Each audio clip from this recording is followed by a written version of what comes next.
கடவுளுடன் காலை வணக்கம். புனித மத்தேயு எழுதிய நற்செய்தி 10ஆம் அதிகாரம் 34 முதல் 11ஆம் அதிகாரம் 1 வரை. அக்காலத்தில் இயேசு தம் சீடர்களை நோக்கி கூறியது: நான் உலகிற்கு அமைதி கொணர வந்தேன் என எண்ண வேண்டாம். அமைதியே அல்ல, வாளையே கொணர வந்தேன்.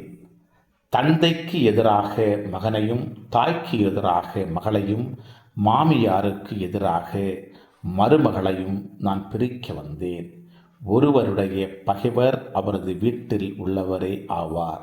என்னை விட தம் தந்தையிடமோ தாயிடமோ மிகுந்த அன்பு கொண்டுள்ளோர் என்னுடையோர் என கருதப்பட தகுதியற்றோர்.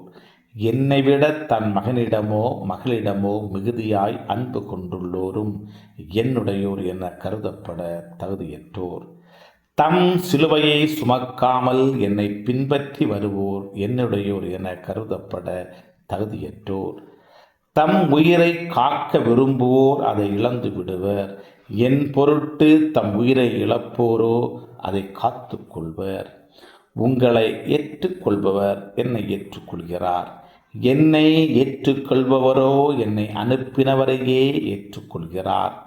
இறைவாக்கினர் ஒருவரை அவர் இறைவாக்கினர் என்பதால் ஏற்றுக்கொள்பவர் இறைவாக்கினருக்குரிய கைமாறு பெறுவார்.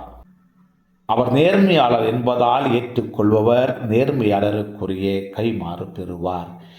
இச்சிறியோரில் ஒருவருக்கு அவர் என் சீடர் என்பதால் ஒரு கிண்ணம் குளிர்ந்த நீராவது கொடுப்பவரும் தன் கைமாறு பெறாமல் போகார் என உறுதியாக உங்களுக்கு சொல்லுகிறேன்.